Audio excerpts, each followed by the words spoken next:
Yeah, so we're on. So Yeah, well, it's a new year. It's a new year, yeah, 2025.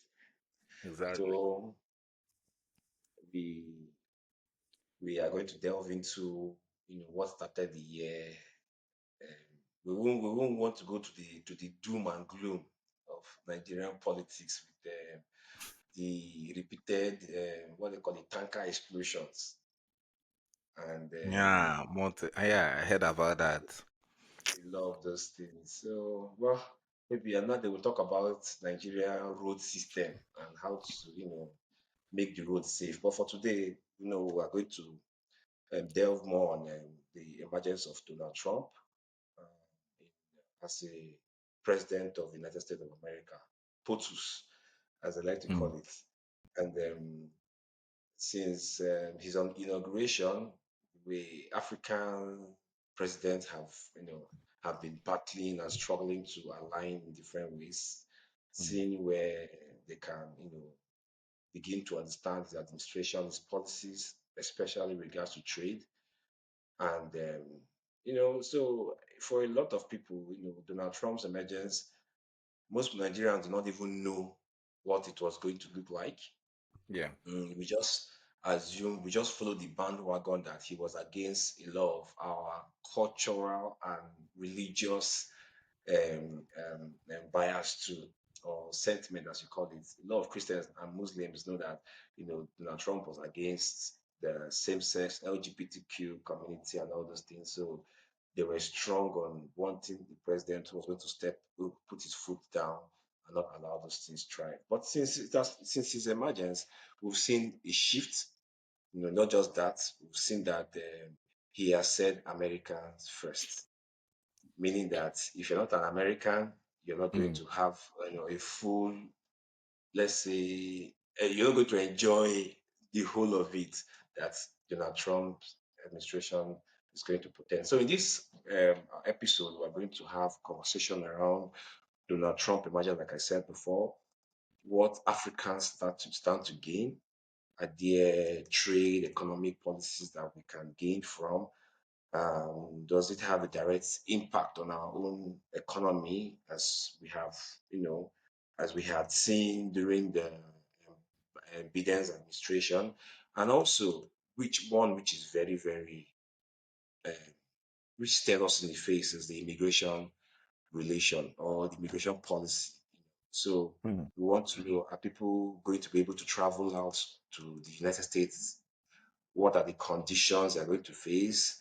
Are we going to see a lot of relation with Nigeria, Africa, and the United States now? What do we even have to offer them that will make them do business with us? So yeah, so we can just pinpoint this here and there and see where we can get to understand what this particular administration portends for Nigeria. So um, you followed Donald Trump and the US election Yes. very well. I know you spoke about it even in our last conversation and how you had wanted him to emerge. So what do you think exactly is the pinpoint first Mm. from your own understanding? What do you think? What's Donald Trump about? What does he represent? Let's just get that out first. Okay. Yeah, so personally, like like you said, I've been following Trump for quite a while, and is like when people hear that you are following Trump and you're African, you are black, you're following Trump, they are like, well, he's racist, so why are you following him? So I think he's a misunderstood figure, in American politics and everywhere in the world. And what he represents is just like what he wants is America first.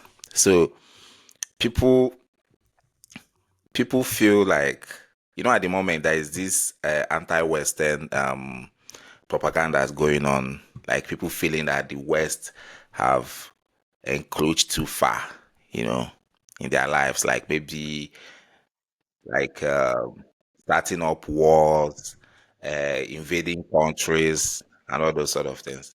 So Now, not minding that, people now feel like, so they are surprised that Trump will now come and be like that he wants to put America first. But what they don't know is that when America is going about doing all those things, like getting involved in becoming the world police, they seem to have forgotten their own people. They are more focused on maintaining the world order. So they seem to have spent, like they spend trillions of dollars in, like, for in wars, engaging in wars, and their foreign policy. But then they don't seem, that same amount has not been spent in their own country. They, like, what they just keep doing is dishing out money to maybe engage in things that doesn't necessarily help you citizens.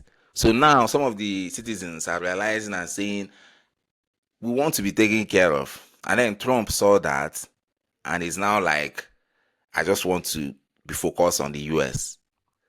So that's the contradiction that people don't seem to understand. So in the past, the US has been focused going around the world, but now Trump wants everybody to, Trump wants the US to come back home and then focus on themselves. And the there are advantages and disadvantages to this. So the thing is, US, they have, people seem to just be seeing the, maybe the bad side of some of the policies that they pursue, like military intervention, and like all those spy like policies that they go about doing.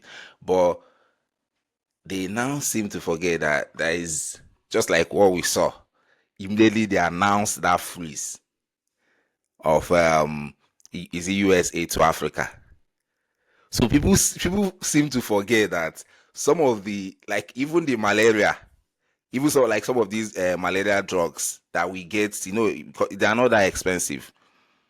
The fight against malaria, most of these things are through the aids given by the US. You know, like, for us, even in the north, most of the internally displaced people in the north, the people in the ID camp, the people that are affected by Boko Haram, most of them, the aids they get are from some of these Western countries. Like, they give them, EU, the US, they give them millions of naira every year to take care of their people.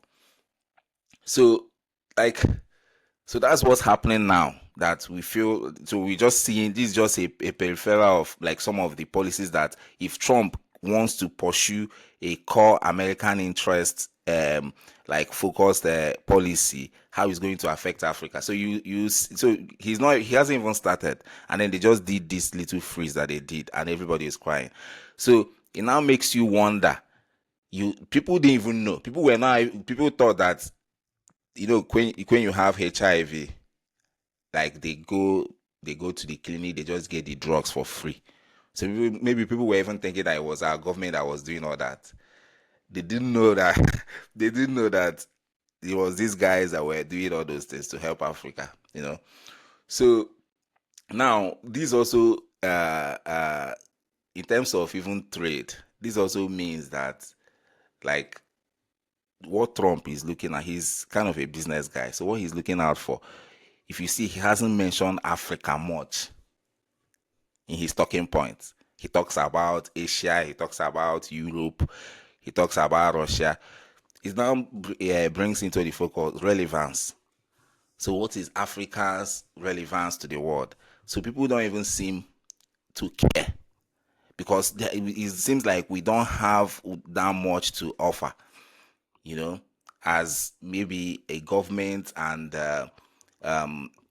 even when we are talking about resources now, like, do you know the highest producing, uh the country with they have the highest production of oil?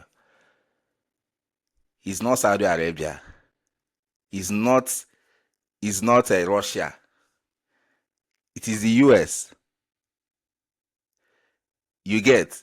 So, like, their relevance, so they don't need us that much. So it's kind of, now I was checking the trade deficit with the trade the trade that we have with US, and what I'm seeing there is that we seem to even be the ones selling more goods to them, not them selling goods to us. So we have a trade deficit with them. So I mean, they themselves have a trade deficit with us. So like, if we don't like get our acts together, you know, and then he starts doing what he's pushing, the agenda that he wants to push, we are definitely going to be left in the sidelines. So I see Trump as somebody that is he has stated what he wants. If the US is not if there is something that the US is not going to gain from, he's not going to go for it. So it is either that Africa will be like, okay, let us wait for 4 years, and then another US president will come back, and then everything continues. Yeah. So this is an opportunity for them to real, like, we don't have to, we have everything we need to succeed. You understand? So we don't have to wait for them. You know how they did this stuff, and like, it was just very. Like, I felt very bad for Africa. The amount of money that these guys are spending yearly on that drug, and I don't know whether you saw a tweet by David Hudeni. Yeah, Did you see yeah, that yeah, tweet? yeah, yeah. I saw it Like, too. just misplaced priorities. Like, we don't, our politicians don't even care about us, like, in any way. People don't understand this thing. If that stuff, if the US pulls out from it, I'm pretty sure that our own government is not going to be able to implement that effectively. And if that does, if they don't implement that effect, the reason why you don't see, like, is as if to say that HIV is not a real thing, is because that aid is there. Has been there, yeah. You understand? So, because one good thing about that drug is that it reduces the viral load, so that it's, you even reach to a state that you won't even be able to transmit the HIV to another person. So, and I'm sure that our government will not be able to do this sort of thing. So it just shows you how, like, how defenseless we are. That a country just changed their policy and we are running helter skelter. It doesn't really make sense.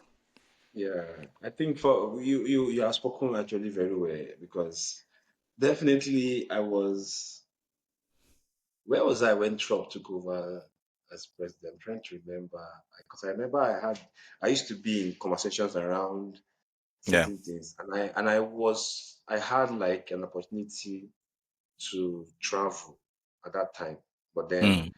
this his policies at that time were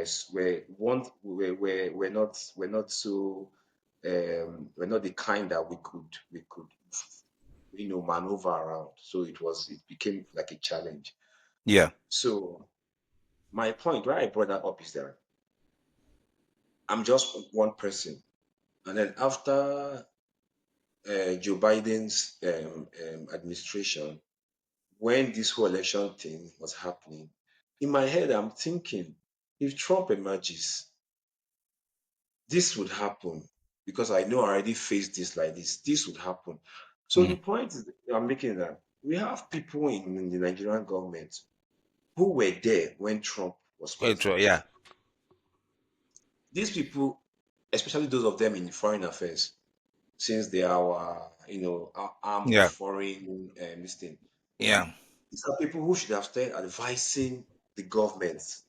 Okay, oh, this is what when you monitor elections, if they do it in Yeah. other countries, you will know certainly where it's going to sway to. Even if it doesn't sway there, you do what in politics we call cause and effect. You know that if Trump emerges, what is in it for These us? are these will. What are those things we are going to we are going to need to struggle with? We need to begin to put measures around. We need to begin to look for even lobbyists. We need to begin to look for how to Yeah. make certain things happen. But and because of how much we are intertwined with the United States over trade and everything, we were supposed to be having these conversations. even before now. I'm telling you that it is sometimes so important that government begin to lobby its citizens in that country to see how they can make certain things happen. If we know that if Kamala Harris would have come out and it would have been best for Nigeria, we'll begin to make certain moves to say, oh, those in Nigerians in the United States, okay, how about we rally around? How about we do this? There's how Yeah. you do it underground that begins to, have some effect. We have people in different local states in the United States that have certain influence that we could have even used. But that's by the way. Trump emergence became clear even from the electioneering. So it is shocking that the Nigerian government did not even begin to see how his emergence would be so detrimental to us and begin to put certain measures in place. Because it is not new. His last time he was president, he was he was away from African politics. He stayed away. We know I can't even know how like say how many times he mentioned Africa. yes, even at some point he even used a slow word to refer to Yeah, Africa. He called us some names. In fact, he saw Africans like as corrupt people. yeah. No, So you know, definitely, yeah, we are so corrupt. definitely, we know that it is going to affect the relation. Whether we talk about engagement, whether we talk about involvement in our affairs, a lot of we know what Obama was fully into into Africa and politics. He had his what they call the Secretary of State constantly engaging in Africa. Same thing with Joe Biden. We had them constantly coming to Africa to engage in Africa, but that was not Trump. So definitely we should have known this was going to happen. What I see now is that the only thing that could happen is that more of Chinese involvement would not be in Africa and Nigeria. This is certain because once US begin to remove their hands from African politics or Nigerian politics, China will come in fully because hey, well, these people need money, these people need development, these people need us. And if US is not giving that thing, oh hey, we can give them, and they'll be indebted to us. So I feel like at some point in our conversations as Nigerians, Yeah, we need to begin to carefully plan. Even from now till 10 years' time, Trump is doing a one term. What happens after Trump leaves? Who are the likely people to take over? We are so involved. You see, we depend so much on US outcome of their presidency that we do not need to ignore certain things that happen. Now, we were here. This immigration policy that is looks like is going to hit us hard now. Do you know how much of investment Nigeria will lose if a lot of our people come back to Nigeria if they are deported? We know the funding that come from funds that the people from diaspora repatriate back to Nigeria. We know how it helps the economy. So imagine if those people in their thousands are brought back into Nigeria. Those money will be depleted.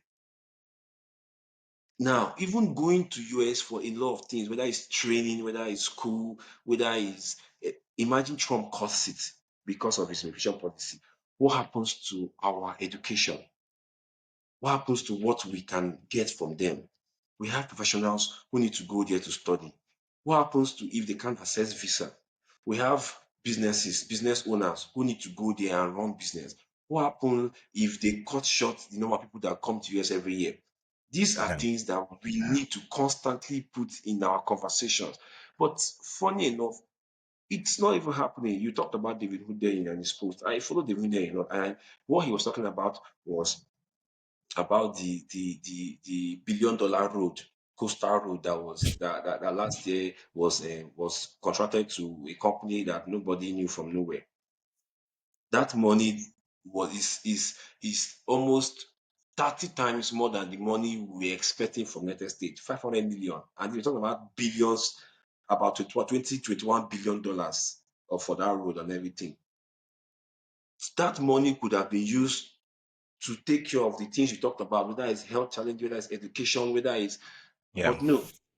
We are assuming that doing a road from Lagos to Calabar. Calabar or don't know wherever is the best thing for Nigeria, where we have a lot of things that are facing us, staring us in the face. And when Peter Obi talks about these things, everybody is quick to fight him. Everybody is And quick to it's not even like they are going to condemn him. finish that road. They will never finish that road.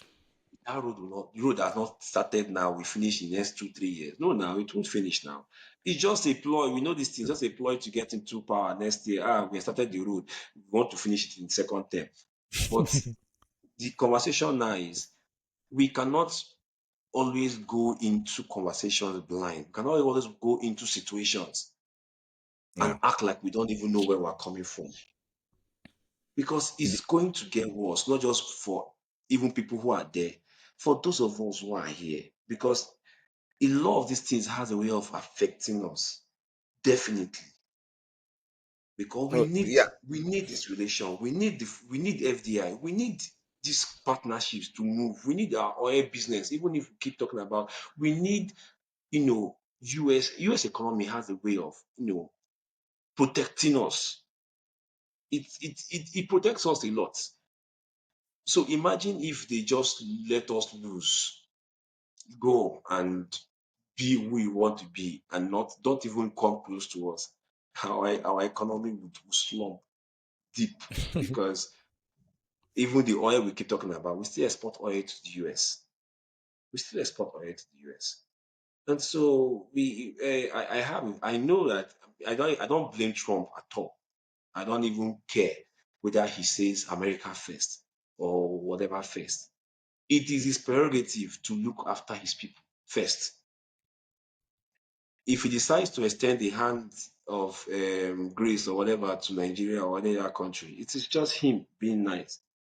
But we need to now start looking at what we need to do as a people, as an economy. How do we grow ourselves outside of every other person? Burkina Faso is doing it now. Mali is doing it now. They don't have as much as we have, but they're standing Yeah. and doing things well. So why can't we do with our size and with our population? So I think that's where I just stand for it. The thing is that like when you said why were they not ready to like to foresee that this thing was going to happen, but it's not like they were not ready. Like you say it as if to say that they are usually the people that wake up in the morning and they are like, oh, how am I going to help Nigerians today? What can I do to make things better? These are not the people that we have. Like first of all, you need to get. They say charity begins at home, so you Yeah. need to get your acts together first in your house before you start going outside and thinking about what's happening outside. So if they don't even if the our own national policy politics, if they can't even get it right, so how are they even going to? How is the foreign policy going to look like? What foreign policy do Nigeria pursue? Do we even have like a national plan? Do we even have like an ideology that what this is what some of us want for Nigeria? This is what the other people want for Nigeria. There is nothing like that in Nigeria. So what are we even talking about? So what policies are they pursuing? We don't even have policies, if we are even being honest. So, no, we don't have, because the thing now is that if to show you how callous our leaders are, Uncle Buhari was in power. Our biggest source of revenue is oil, is it not? And some people were in Niger Delta depleting the oil, that the amount of crude oil that they're able to maybe explore, sell, and that's to go to the national treasury. Now some people were in the Niger Delta depleting this thing, like doing oil bunkering, whatever thing that they want to do. And if you saw that report that came out before the election, where they said they stole whatever, how many barrels through vessel, whatever, I don't know. Like, and they did nothing.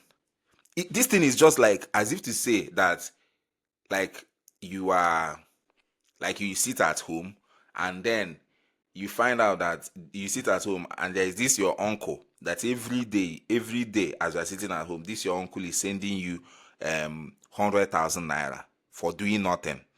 Now you now find out that somebody has a gun and is shooting him in the leg, and they keep telling you that as this person is shooting him in the leg, what he wants to achieve finally is to reach the face and finally shoot him in the head, and then you are just there doing nothing, you know. So like, this is one of the, like, the most treasured part of our, like the most treasured part of our resources that we have, that gives us, that is what they use to clear debt, that is what they use to pay salaries, that is what they use to run the country, and they still couldn't do anything to protect that, you know. So if they couldn't do something to protect what gives them the highest amount of revenue for the government, so now imagine something that doesn't really affect them directly. This is something that affects them directly, because let's say, as selfish as everybody is, if normally a politician steals 100 billion, um, if the amount of oil, if the amount of oil that they sell has reduced, instead of stealing 100 billion, they will be stealing 50 and maybe 15.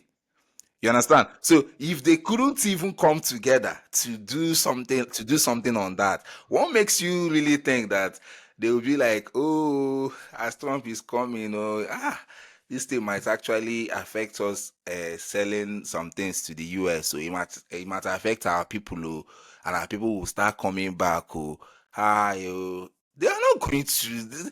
You say this as if to say that we don't know who these guys are or something like that. We know who they are. That is not part of their problem. So like, I sometimes I don't even understand Nigeria, because I have this friend that told me that he said he has this ideology. He said that, okay, one of the reasons we are poor is because, like, we have resources. So these resources are there. So the politicians are they have those resources to collect money from. Now he now said, okay, that once this resources starts dwindling down, once it starts going down, you will see that our politicians will become they will become smarter, and then maybe they will try to fix the economy, you know. But then with everything happening, like, it's just chaos. Like, there is nothing, like, there's no positive thing happening. Nobody is doing anything to change anything, The bro. guy, the guy Like, is not aware. He doesn't know what he's talking about. no, no, no. When He's he's just being. somehow, there was a time we had, even me, I proposed this model. If you remember, when we talked about when we had a debate on the tax reform that Tinubu was doing, where I was saying that maybe to make us to be more productive, that kind of stuff. I also have that ideology, but then sometimes you look around and then you see that, like, there is no coherence, there is nothing.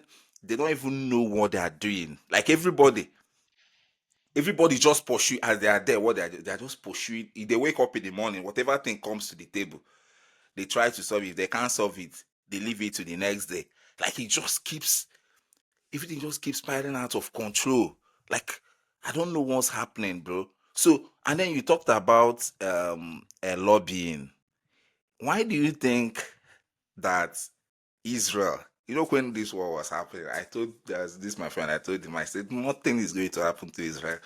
Israel is going to do whatever thing they want to do, and nothing is going to happen to them. That this is something that the Palestinians, they don't understand. Like, they were playing the game, or like the pity game, that is, they are small. Israel is attacking them. They don't really know that Israel has been, like, do you know this thing that they call PAC, political PAC in America? There are people in the US that, like, their goal is to lobby. They lobby the Democrats, they lobby the Republicans. Like, all those aids that you see them signing in Congress and giving to Israel is because of those lobbyists. All those things that you see that Israel will commit one thing like that, and you will see that US will refrain from punishing them. Even Biden, even when they did like the unthinkable, and then you see everybody keeping quiet, it's because of those lobbies. There, it's not because they because those lobbies. There are some U.S. Congress members that spoke against those lobbies. Like spoke I against the remember. Jewish Yeah, yeah, press, yeah, yeah. and then they retired them. They are no longer in office now. The money that they were supposed to get for their campaign dried up. You understand? So you can see the power that these people wield. So they are in Hollywood, they are everywhere. I mean Hollywood and everywhere. So it's not because Trump has love for Israel. It's not because Biden has love for Israel. You ask yourself, every US president has always had maintained that close relationship with Israel. Israel has always been constant. Even Saudi Arabia. It's like when Trump entered, the first place he visited was Saudi Arabia. This time around, is that Saudi Arabia or United Kingdom? These things is because they are relevant. Those people, they are bringing in money into the American politics. It's all self-interest. So Israel has people, they have taken care of their own internal politics. Now they have people that are there advocating for their own foreign policies. So that's what you are seeing. You are not. It's not. It's not magic. You understand? So these are people that they have gotten their acts together, and then they are now like, yeah, this is what we want to achieve. What Israel wants, what they want, is to have, is to occupy the whole of that place. You understand? And if people are not careful, they will achieve what they want.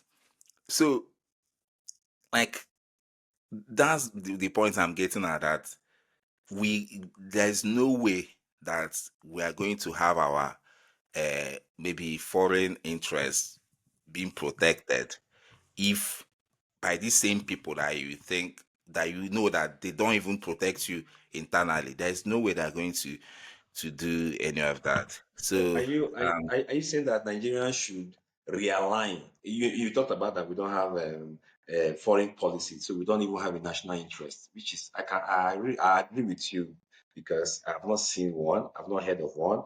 During Obasanjo time, we knew what Obasanjo was doing with traveling around and making friends with a lot of countries. Even Jonathan tried with this mm, woman at that time, good people, great nation, Dora Akunyili, right? When she yeah, was the minister of, I think, what they call it, she occupied one position and she phrased that thing like that. Good people, great nation. So, and then every other president had come with, apart from Buhari, so we don't even know our foreign policy. But are we saying that Nigeria now, with the way things are going, now, we need to realign and define new trade partnerships, or global alliances? What do you think we need to actually do that?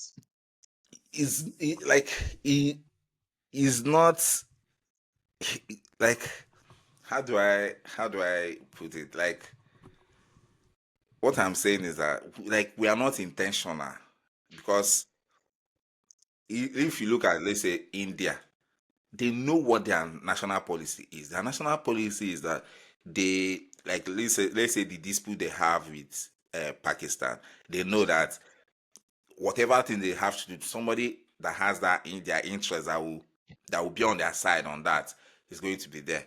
That's what they are going to support. India, that same India that you see, even though I think India is part of the BRICS, right? That same India that you Yeah, see that is part of the BRICS still has a very close relationship with the US. That same India that you see, they of course they will know that they want to go into tech, and now the country is in tech. They are exporting tech, like their tech talents, to the US.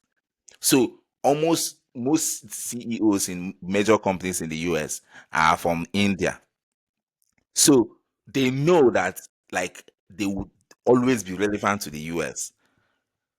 So they're not going to be that antagonistic to the US or be more very antagonistic to China. Like they're just playing everybody. They are just maintaining their relationship. They know that tides change. They are not tying themselves with one person.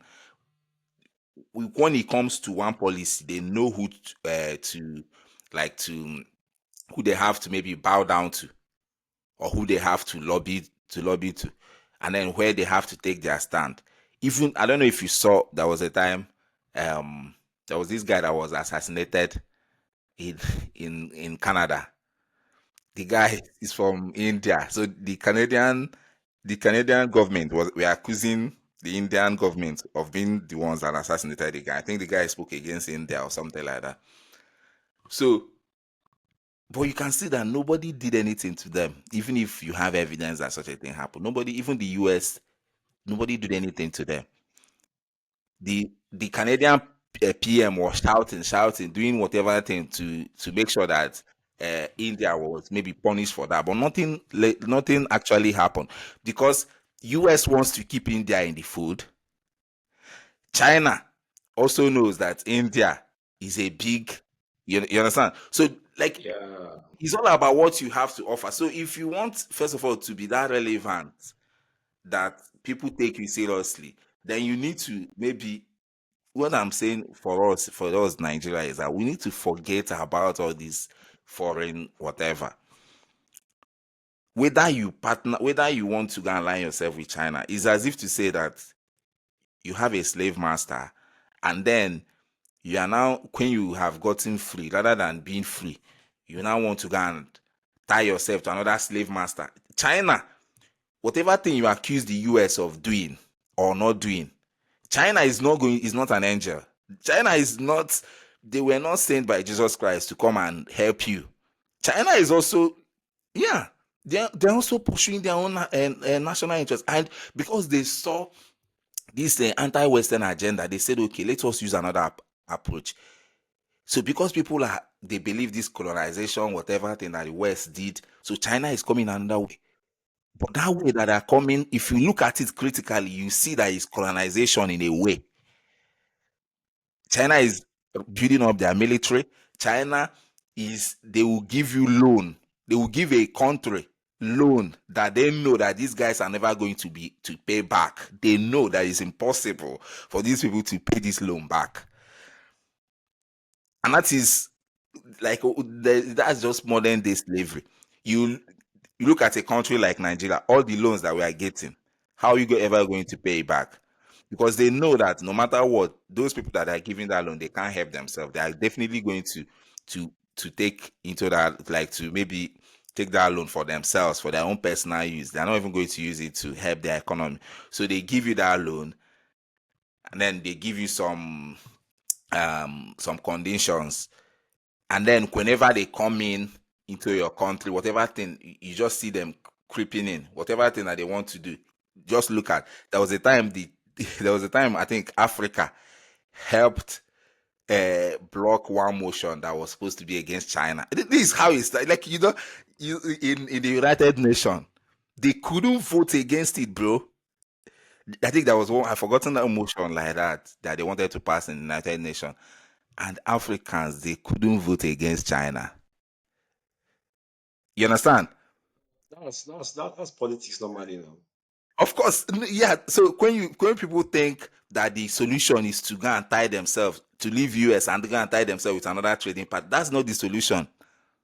The solution is for you to be floating above water. You don't need. There's no point. It's just this. That's why um I was debating with somebody on this that African country. Was it? It's not Guinea-Bissau.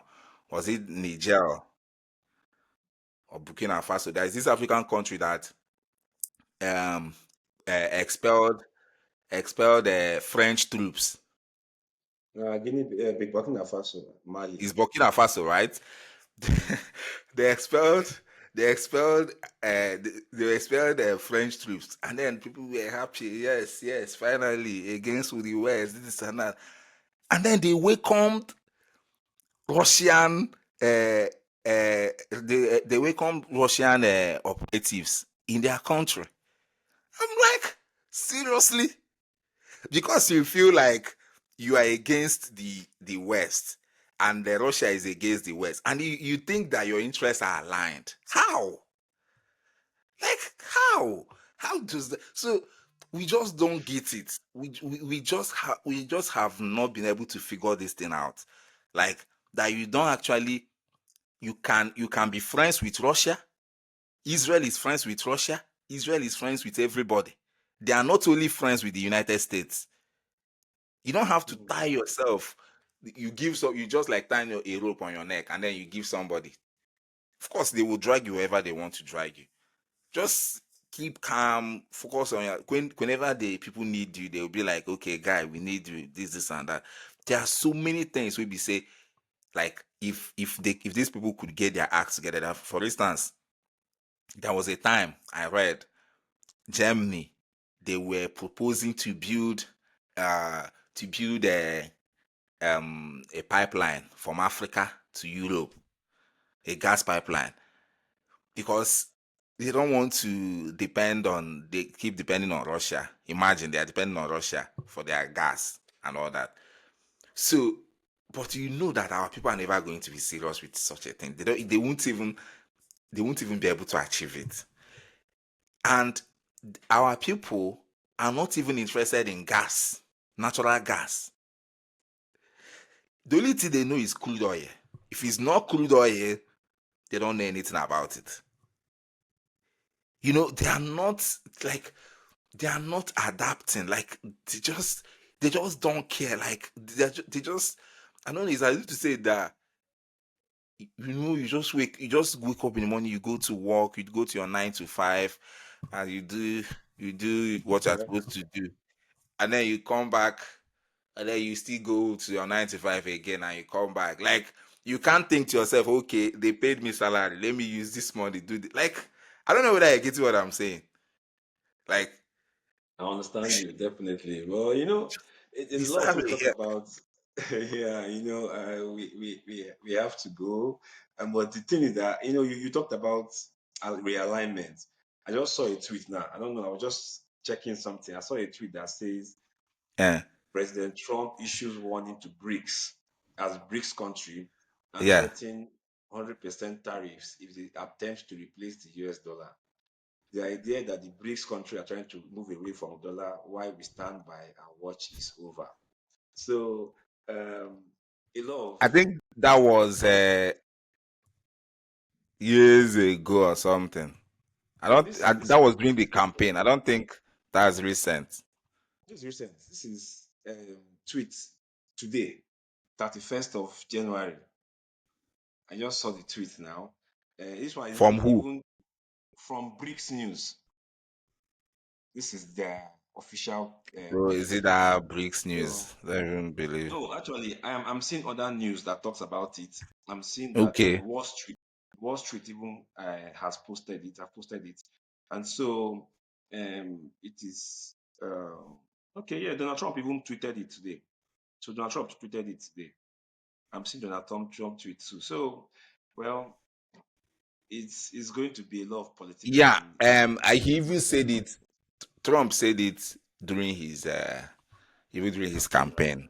Yeah, but the thing is that he doesn't even need to bother himself. Like the BRICS are never going to have a currency. You cannot tell. We realign in our next episode to dissect Yeah. real uh, what they call it challenges and controversies that would affect a lot of these different blocks in the Yeah. next so during Trump administration. So thank you very much, and Yeah. it's a wrap. Okay. Take care, guys.